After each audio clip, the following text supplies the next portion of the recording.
One of these, I got a little obsessed with mine. In fact, I got a little obsessed with all my stuff. Have you ever wondered where all the stuff we buy comes from and where it goes when we throw it out? I couldn't stop wondering about that, so I looked it up.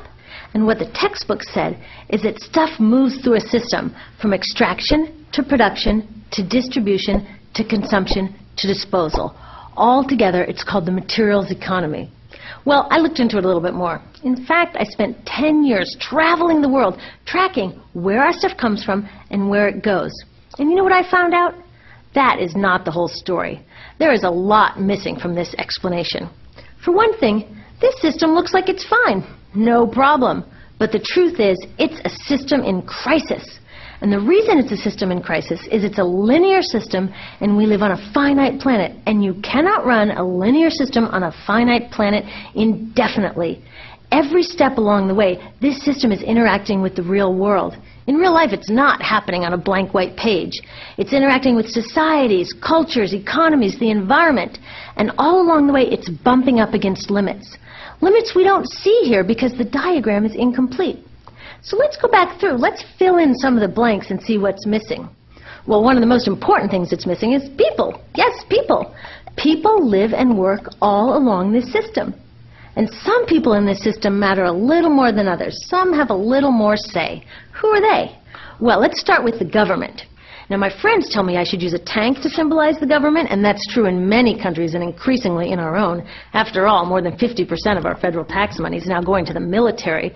But I'm using a person to symbolize the government because I hold true to the vision and values the government should be of the people, by the people, for the people.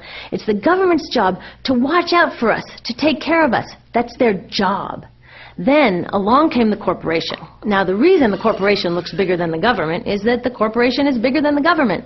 Of the 100 largest economies on Earth now, 51 are corporations. And as the corporation has grown in size and power, we've seen a little change in the government where they're a little more concerned in making sure everything's working out for those guys than for us. Okay, so let's see what else is missing from this picture. We'll start with extraction, which is a fancy word for natural resource exploitation, which is a fancy word for trashing the planet. What this looks like is we chop down the trees, we blow up mountains to get the metals inside, we use up all the water, and we wipe out the animals. So here we are running up against our first limit. We are running out of resources. We are using too much stuff. Now I know this can be hard to hear, but it's the truth, so we've got to deal with it. In the past 3 decades alone, 1/3 of the planet's natural resource base has been consumed. Gone.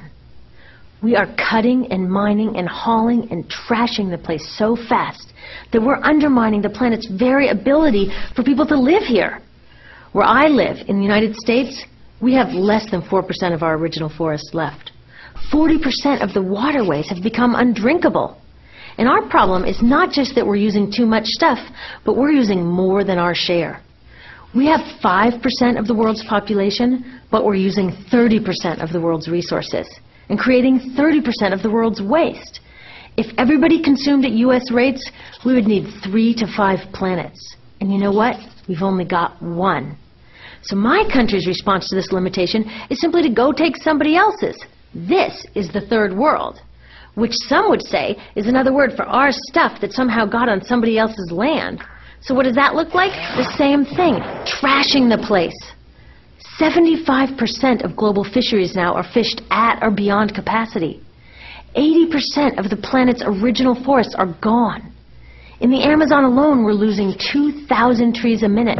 That is 7 football fields a minute. And what about the people who live here? Well, according to these guys, they don't own these resources, even if they've been living there for generations. They don't own the means of production, and they're not buying a lot of stuff. And in this system, if you don't own or buy a lot of stuff, you don't have value. So next, the materials move to production. And what happens there is we use energy to mix toxic chemicals in with the natural resources to make toxic contaminated products. There are over 100,000 synthetic chemicals in use in commerce today, Only a handful of them have even been tested for health impacts, and none have been tested for synergistic health impacts. That means when they interact with all the other chemicals we're exposed to every day. So we don't know the full impact on health and the environment of all these toxic chemicals, but we do know one thing: toxics in, toxics out.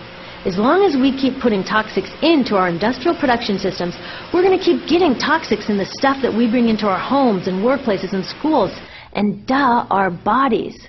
Like BFRs, brominated flame retardants, they're a chemical that make things more fireproof, but they are super toxic. They're a neurotoxin. That means toxic to the brain. What are we even doing using a chemical like this? Yet we put it in our computers, our appliances, couches, mattresses, even some pillows. In fact, we take our pillows, we douse them in a neurotoxin, then we bring them home and put our heads on them for 8 hours a night to sleep. Now, I don't know, but it seems to me in this country with so much potential, we could think of a better way to stop our heads from catching on fire at night. Now, these toxics build up the food chain and concentrate in our bodies. Do you know what is the food at the top of the food chain with the highest level of many toxic contaminants? Human breast milk. That means that we've reached a point where the smallest members of our societies, our babies, are getting the highest lifetime dose of toxic chemicals from breastfeeding from their mothers.